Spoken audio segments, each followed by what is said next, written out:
Coming up on KUJH, a look into the rezoning of the Baker wetlands. More to come on how KU Grounds creates a beautiful array of flowers throughout campus. Stay tuned to learn more about a local guitarist for a Lawrence band. Live from the studio in Stauffer Flint at the University of Kansas, you're watching KUJH News. Good morning and welcome back to KUJH News. I'm Shamaria Massenberg. And I'm Emma Seville. The KU Crime Report for 2023 was released earlier this week and shows a decrease in crime on campus. KUJH's Grace Guam tells us why crime is down and how we can continue the trend. The University of Kansas is a vibrant community, but feeling safe is an important part of the college experience. The good news? KU is getting safer. Crime reports are down 1.2% thanks to a combined effort. So we've relied a lot more upon looking at crime statistics, hotspots, things of that nature, so that we can determine what is the best use of the manpower that we do have. KU Police Captain Jack Campbell says they're focusing on areas with higher crime rates. Students appreciate the extra security. I do ride my bike to class, and I think about the security of my bike quite often. And when I'm riding home late at night, it gives me some peace of mind knowing that there's police patrolling campus, making sure that things aren't getting stolen and for the safety of others. Technology also plays a role. More security cameras and keycard access to buildings help deter crime. But you can also take steps to stay safe. Captain Campbell recommends registering your bike with the school and using a U-lock to secure it on campus. We even talk about the specific type of bike lock that you should get, the U-shaped locks versus the cables, because they're not cut off as easily. Another tip, don't forget to lock your dorm room door, even if you know everyone on your floor. Yeah, and that's what I always tell students whenever I talk to them during orientation, is that the door to your room is more like the door to the front door of your house. Always be aware of your surroundings and report any suspicious activity to KU Police at 785-864-9111. Together, we can keep KU a safe and welcoming place for everyone. You can also report any suspicious activity to kupolice.ku.edu. There has been a pressing issue garnering the community's attention, and the proposed development of the Wakarusa River Valley is at the heart of it. KUJH's Francesca Onofrio has more on this divisive topic.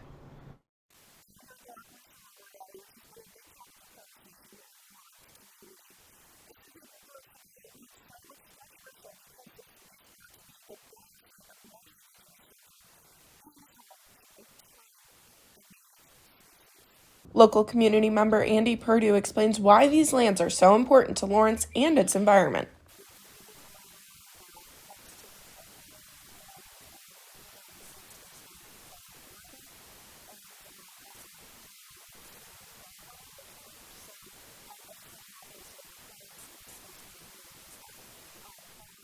Haskell University lab assistant Courtney King also shares some knowledge about a possible burial site on this land and why this land is so important to the indigenous community.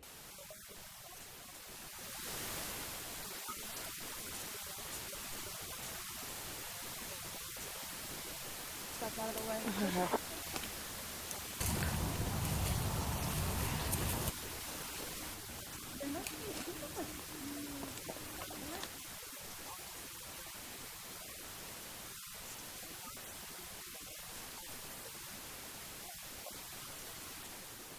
It is extremely important to know if children are buried on this land so they can be properly laid to rest.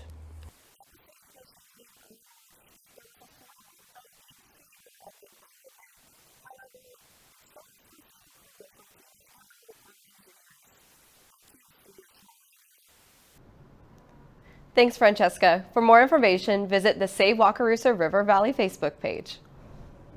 The treatment of Kansas land seems to be a hot topic right now, and not just at the wetlands. Environmental professionals gathered at the Dole Institute of Politics to discuss how Kansas can protect its land in the face of climate change. KUJH's Cameron McCrory joins us in studio to tell us more. That's right, Emma. This event was the final installment of a 4-part series focused on adapting to environmental changes and preserving the earth for future generations. And this comes just as Douglas County is working this spring to approve their Climate Action and Adaptation Plan, designed to reduce the area's greenhouse gas emissions. Let's see how this can be achieved. A panel of environmental experts spent the evening discussing climate solutions, such as increasing green energy and using spaces wisely. For months, Douglas County has been debating the use of wind turbines and other alternative energy sources, as they have significant impacts on the land they're built on. For Martha Kaufman, an owner of farmland in southwest Douglas County, this topic hits home. She shared what she'd like to see happen.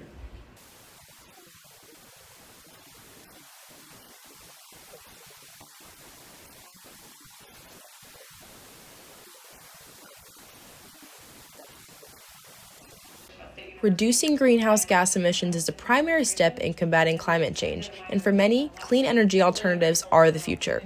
Of course, there can be no climate action without the proper local legislation. However, it can be challenging for local officials to engage the community in these decisions.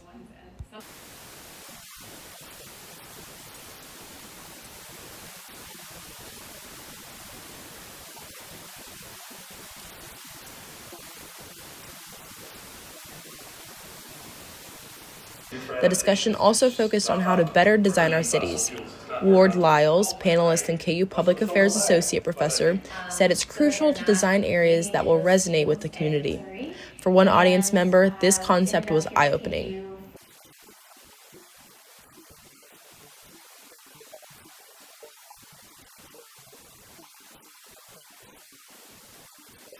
The event ended with public comment in which audience members expressed concern about future decisions regarding wind and solar power farms. The current regulations for wind energy systems aim to reduce their impact on the surrounding land. They require wind turbines to be at least 1,500 feet from adjacent residential buildings and to be painted in neutral colors. However, rural residents are still expressing concerns about the turbine's effects on their property image and their sky visibility. Moving forward with creating clean energy, the Douglas County Commission met yesterday afternoon to discuss a proposed solar farm project that could power 30,000 homes per year. No action on this project is being taken at this time. But keep up with future County Commission meetings at douglascounty.org. Shamaria, Emma, back to you. Thanks, Cameron. It's so important to take care of our environment, and hopefully events like these help students become more aware of climate change. The Dole Institute certainly has been busy this week with another event, Kansas Speaks, the crossroad of policy and public opinion. KUJH's Murray Hamilton found out more. Child planning. Abortion, climate change and other pressing issues for the state of Kansas were the topics discussed at the Dole Institute on Monday night.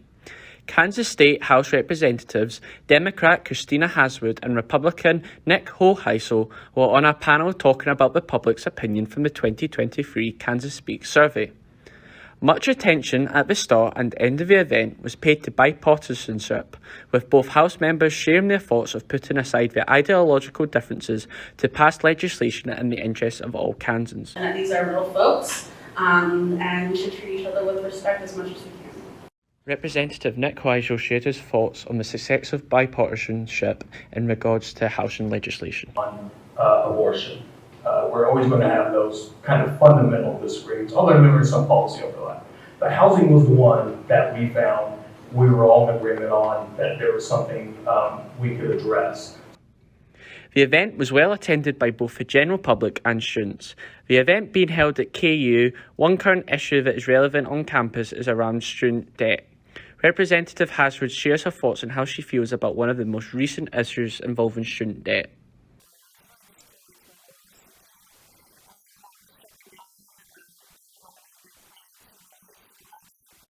For KUJH, I'm Murray Hamilton. Thanks, Murray. Emma, it's been way too cold these past couple of days. I agree, but it looks like the weather will be warming up over the next few days. Ashton Rizzo tells us more.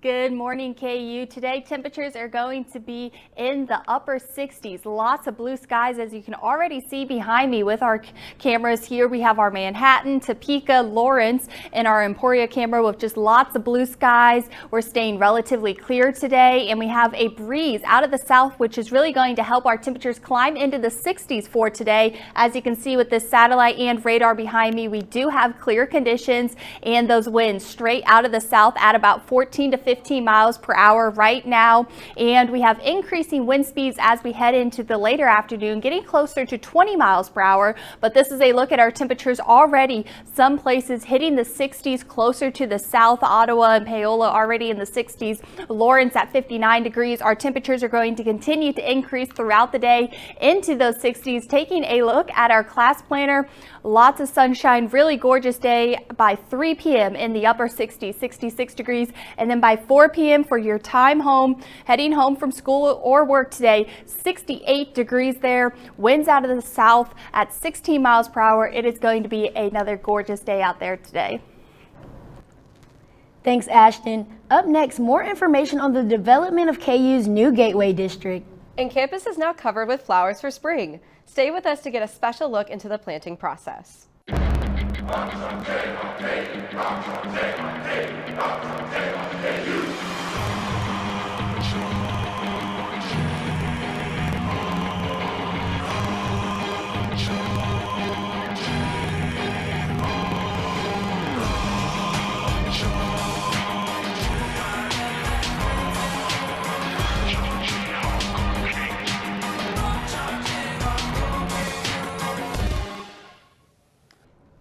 Welcome back.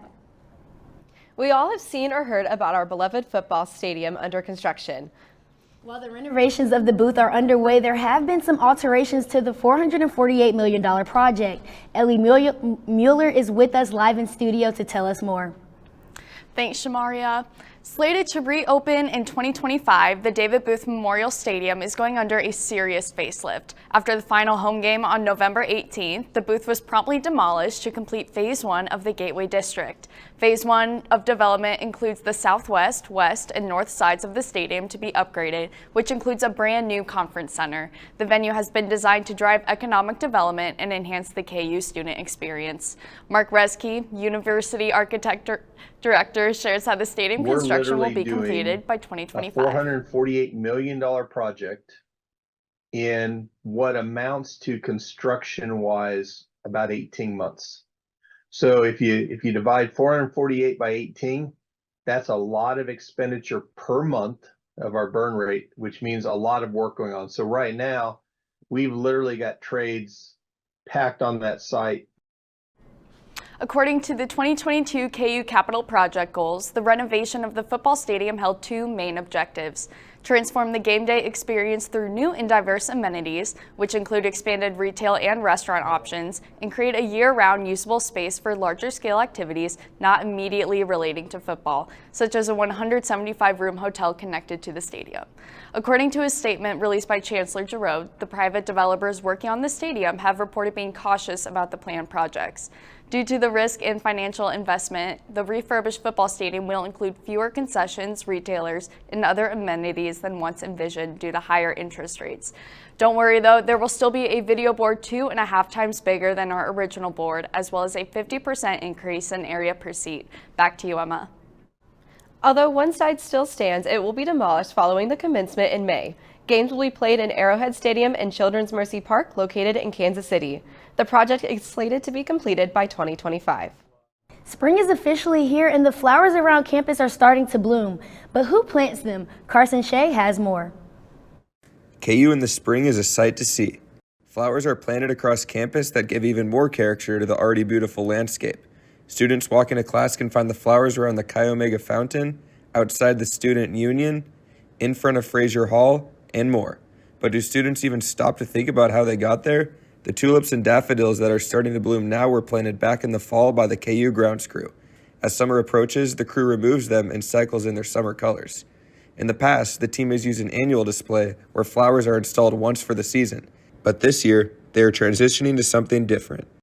we're in the middle of transitioning to a perennial display, so phasing out the annuals, and with it phasing out all that plant material cost and additional labor cost, and cycling in a perennial display that stays in the ground year after year that we don't have to replace.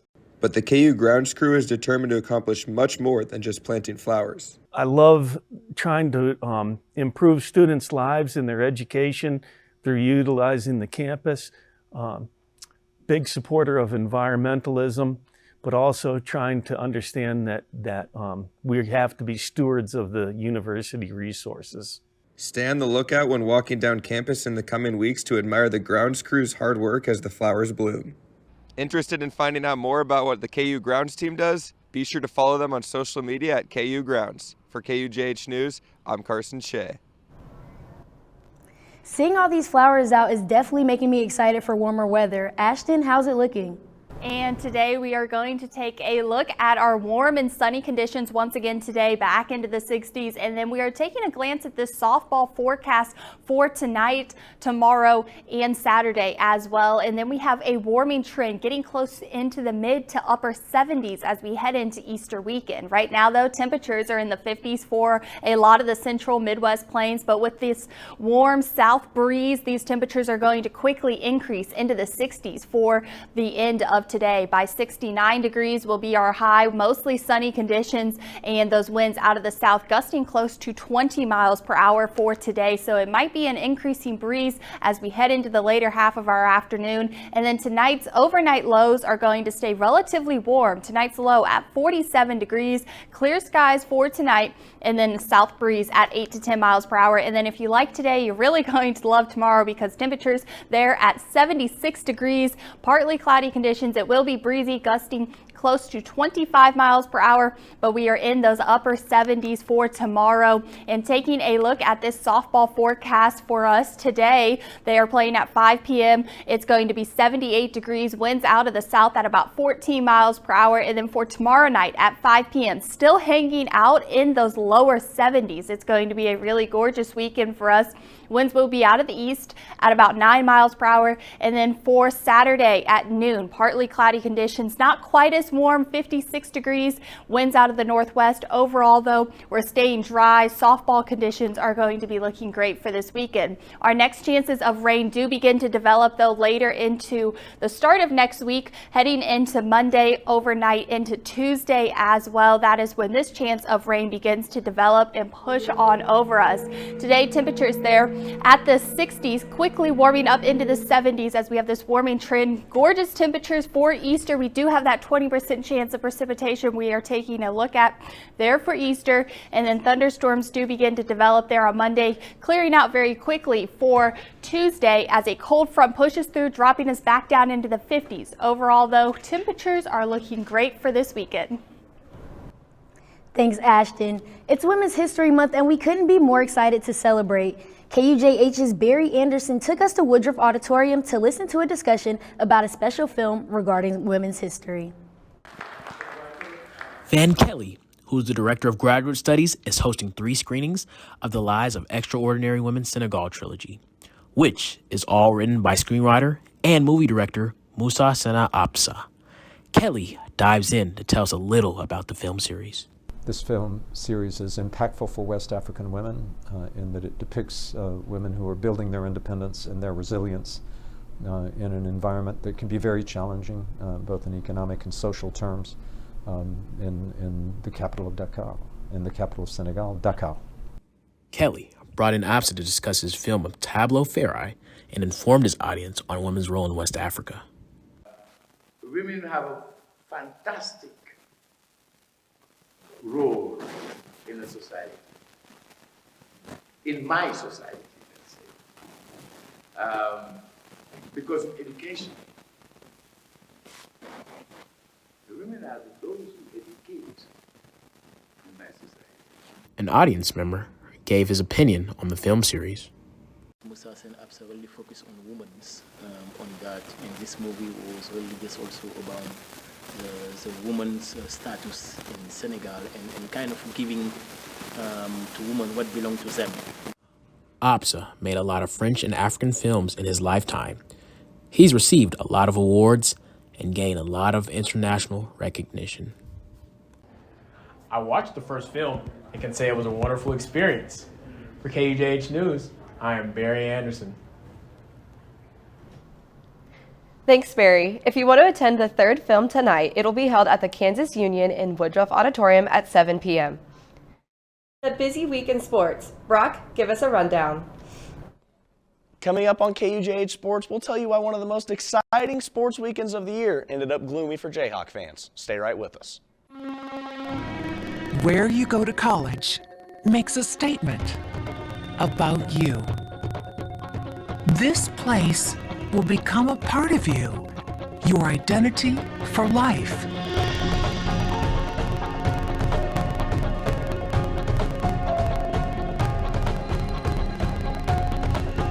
The University of Kansas, a great place to be you. Welcome back to KUJH Sports. Last weekend was one of the best in the calendar year for sports fans as March Madness got underway. It was a sad ending to the weekend for the Jayhawk fans. Let me fill you in on what happened. In the first round, it looked like the Jayhawks had fully tamed their first round opponent, the Bulldogs from Samford. But late in the second half, they refused to be put in their kennel. What was once a 22-point Jayhawk lead got cut down to 1 with 20 seconds left in the game. The Jayhawks were sent to the line after a controversial foul call on Nick Timberlake. He went up for a dunk with 14 seconds left. Timberlake would head to the line, bury both free throws, and after a Samford miss, Johnny Furphy would officially put the dagger in the Bulldogs, and the Jayhawks would go on to win 93-89 and advance to the second round. Gonzaga, Kansas's second round opponent, had made the second weekend of the tournament 8 straight seasons, and the Jayhawks were tasked with ending that streak. The first half was maybe the most exciting half of basketball for the entire tournament. After a back-and-forth half, the Jayhawks found themselves up 1 at the break.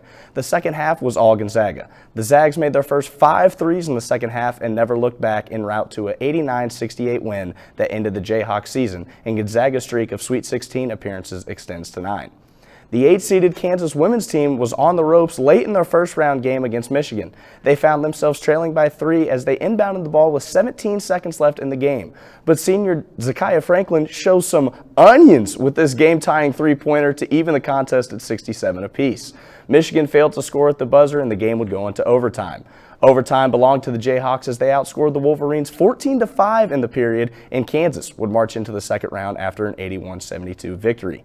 Juju Watkins, one of the best players in the country, was ready and waiting with her USC Trojans for the Jayhawks in the second round. Turnovers were a problem for the Jayhawks in the first half, but even with that total being in the double digits, they found themselves down only 9 at the halfway point. After a strong start to the third quarter, the Jayhawks trailed by just 1 point. The Trojans and Watkins were quick to respond with a 17-2 run of their own that put the Jayhawks out of striking distance for the rest of the game. The Jayhawks would end up falling 73-55, ending their season. One Jayhawk team that has been dominant in March is the softball squad. The team is 12-3 this month and are coming off yet another sweep of a conference opponent. Last weekend, the girls traveled to Houston to take on the Cougars. The Jayhawks won all 3 games with final scores of 4-3, 11-4, and 2-1. It was a team effort all weekend long. The Saturday 11-run outburst was highlighted by a pair of grand slams, one by Savannah DeRoches and the other by Jaden Murphy. Sunday was more of a pitcher's duel, and Casey Hamilton continued her dominance in the circle, throwing her 13th complete game of the season and earning her 9th win. Up next for the Jayhawks is a 3-game series versus the #1 team in the country, Oklahoma. KUJH's Landon Quisenberry is live from Arocha Ballpark, ready to preview the series. What do you have for us, Landon? That's right, Brock. The Jayhawks are taking on the #1 ranked Oklahoma Sooners this weekend here at Arocha Ballpark in a 3-game series. The first game starts at 5 p.m. tonight. KU is currently on a 7-game conference win streak, while the Sooners only have 1 loss in the season. Oklahoma has one of the premier softball programs in the nation, and the Jayhawks haven't beaten the Sooners since 2016, but this year's team has the best shot of any in recent years, as they're ranked as high as 18 in some polls. This series is sure shaping up to be a good one, and the fans think so too, as the whole weekend is sold out. Back to you, Brock. Thanks, Landon. As far as softball goes, Oklahoma is as tough of a test as there can be. Make sure to head out to Arocha Ballpark to watch 2 ranked teams go at it. Between all of the Out-of-town tournaments and busy weekday practices, athletes on the KU men's golf team are constantly on the go. Cecil Belisle, a graduate student in his second season here at KU, is always on the course, improving his skills. Even after winning the Folds of Honor Collegiate Tournament and the Prestige, and being named Big 12 Golfer of the Month, Belisle is always putting in the work. KUJH's Emily Sutter got to talk with Cecil Belisle to see what it's really like to be a Division I golfer. Even on a cloudy, breezy, and cold day in Lawrence, Cecil Belisle is out on the practice range golfing. One may not think this kind of day is ideal, but Belisle does. A transfer from Minnesota State Mankato and South Mountain Community College, Belisle spends his time golfing at KU, but started when he was a kid. Dad just gave me a club when I was 3 and just started hitting the ball. And growing up, I would hit my tee shot, take my ball, go throw it in a sand trap, and then hit it out of there. So that was just my thing.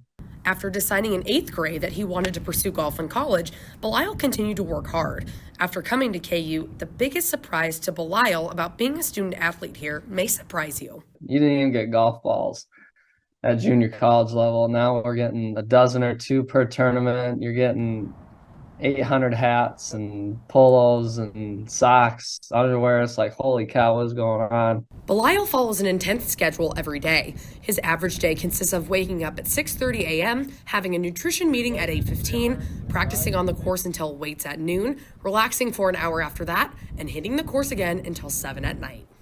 I have to do 10 minutes of breathing every day. I brush my teeth in the morning with my left hand. At night, I brush my teeth with my right hand. I go through the same routine every single night. It's evident that Belisle sacrifices a lot of his time for the game, but he's determined to succeed. It's a grind, but it's a pretty cool feeling to be like, hey, I'm a student athlete at a Big 12 school that does pretty well. Being a Division I athlete, especially a golfer who is always independent, is no easy feat. Belisle had a piece of advice to share to those who are playing college sports. Take a sip from every cup your coach gives you. Don't drink the full cup. Just take a sip. Whatever advice, info, if he's wanting to help you with your swing or whatever sport you play, just take a sip. Don't drink the full cup. For KUJH News, I'm Emily Sutter. Thanks, Emily. A couple fun facts shared with us about Cecil are that he has 6 hole-in-ones on the course and was an avid Xbox player in high school. We'll keep you updated with the rest of Cecil's season here on KUJH. Kansas baseball took on the University of Central Florida last weekend for the first time since the Knights became members of the Big 12 Conference. Friday night, the Jayhawks welcomed the UCF to the Big 12 with a 13-3 win.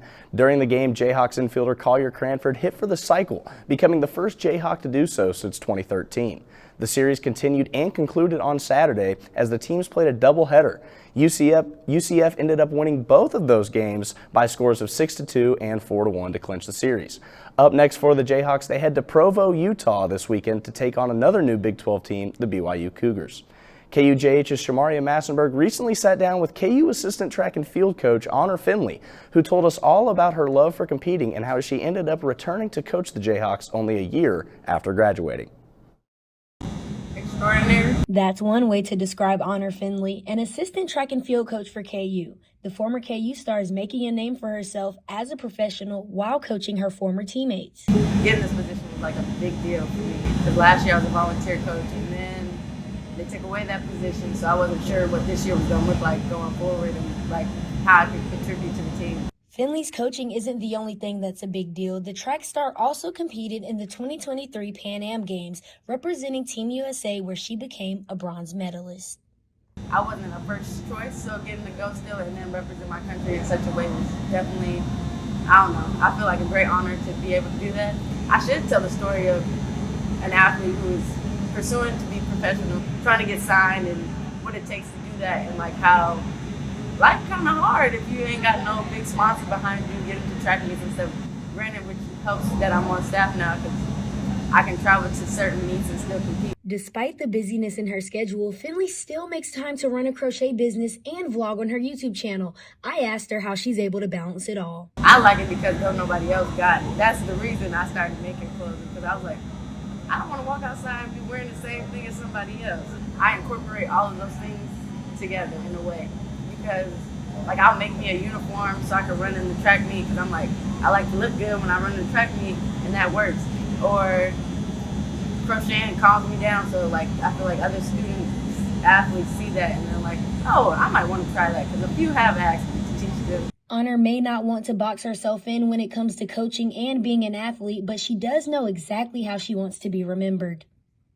I just want to be remembered as somebody who's kind and did things out of like genuine love and my care for people, because I feel like that's how I move through life. And I just treat others how I want to be treated, and when that happens, I feel like a lot of things end up going the way they should, or how God planned them to go.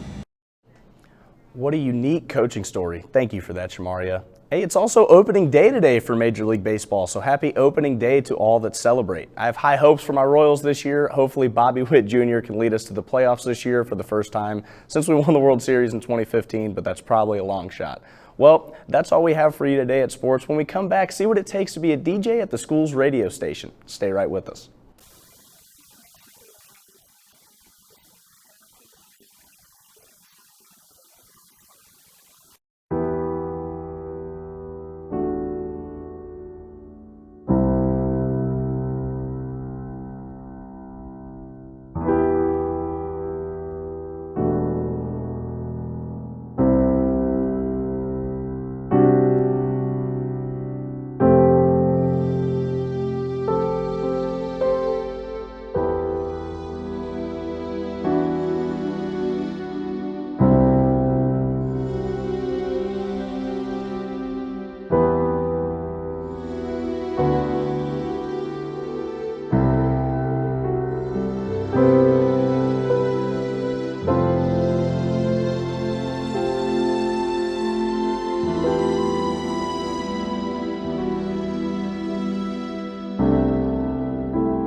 Welcome back. I'm excited to hear more about what's happening over at KJHK. Me too. They always have the best vibe outside of the Chick-fil-A over at the Kansas Union. KUJH's August Cooney talks with KJHK's Judge Chalk about how the atmosphere and community made her feel welcome from the start. KU's radio station KJHK has a diverse and welcoming music community that provides students with a safe space to publicize, document, and broadcast music through their perspectives. KJHK DJ Judge Chalk felt welcome in the station from day one and says it really influenced her first year on campus.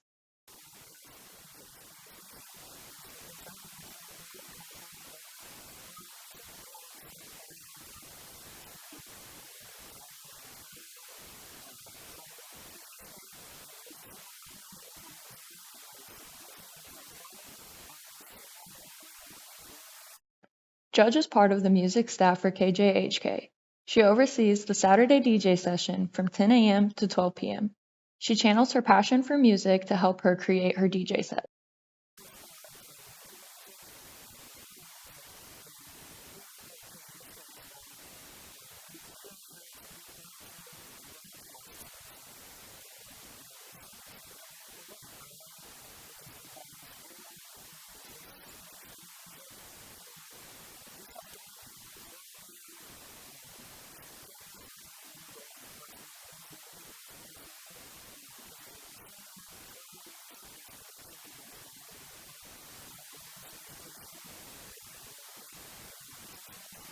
Make sure to tune in to KJHK Saturday mornings to catch Judge's set. For KUJH News, I'm August Cooney.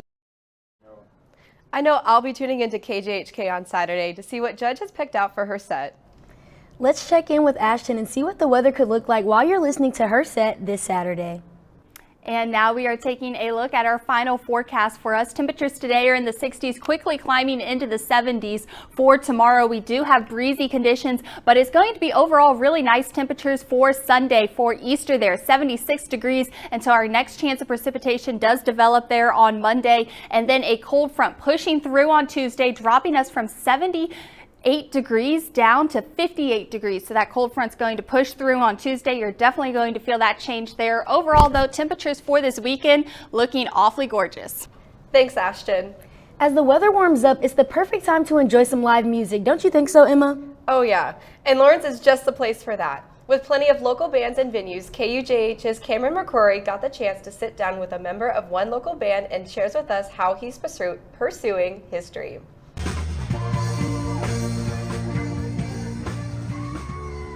Everyone dreams of growing up to be a rock star, but what about those that actually do?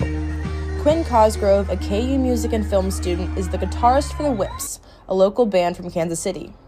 He's been strumming the guitar since the age of 6, and at the age of 13, he created the Whips with band member Miles in his basement.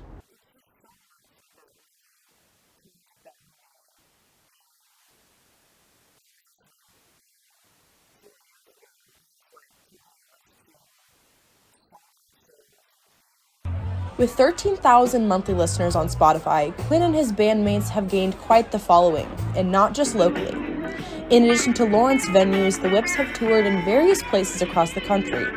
They consider themselves to be a pop-funk band, but Quinn says their signature style is so much more than that.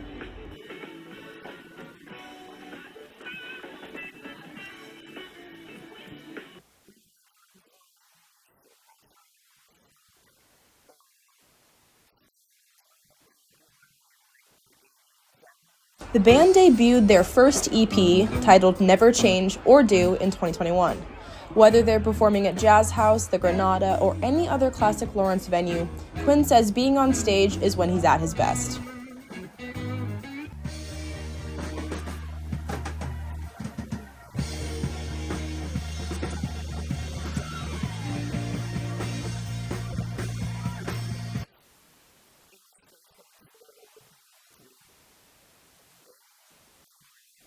Being a musician and a college student is certainly time-consuming, but to Quinn, it's all worth it.